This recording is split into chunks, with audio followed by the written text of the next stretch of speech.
আমি সৃষ্টিকর্তাকে সবচেয়ে বেশি ভয় পাই, তারপর সেই ব্যক্তিকেই ভয় পাই যে সৃষ্টিকর্তাকে মোটেই ভয় পায় না। কাউকে সারা জীবন কাছে পেতে চাও, তাহলে প্রেম দিয়ে নয় বন্ধুত্ব দিয়ে আগলে রাখো, কারণ প্রেম একদিন হারিয়ে যায় কিন্তু বন্ধুত্ব কোনোদিন হারায় না।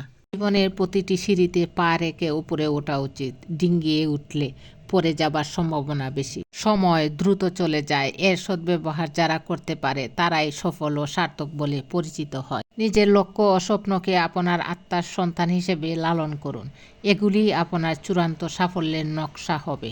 সাফল্যের মূল মন্ত্র হলো, যা আমরা ভয় পাই তার উপর নয়, বরং আমরা যা চাই তার উপর আমাদের চেতন মনকে কেন্দ্রীভূত করা।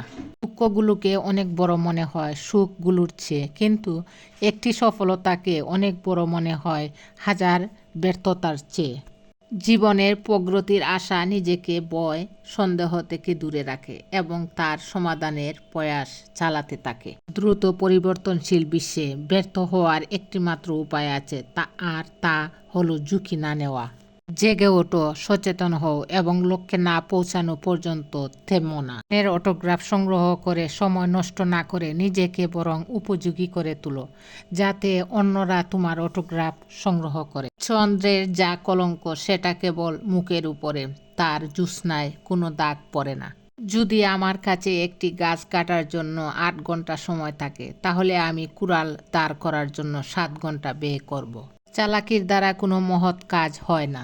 তুমি হাসলে সবাই তোমার সাথে হাসবে, কিন্তু তুমি কাঁদলে কেউ তোমার সাথে কাঁদবে না। মানুষকে কাঁদতে হয় একা একা। ভাগ্য সবার দুয়ারে আসার জন্যই অপেক্ষা করে, কিন্তু উপযাচক হয়ে আসে না, ডেকে আনতে হয়।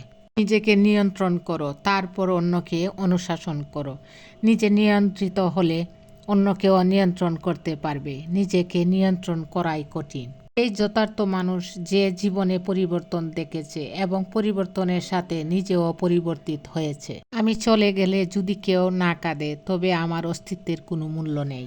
সব দুঃখের মূল এই দুনিয়ার প্রতি অত্যাধিক আকর্ষণ। অনুকরণ নয়, অনুসরণ নয়, নিজেকে খুঁজুন, নিজেকে জানুন, নিজের পথে চলুন।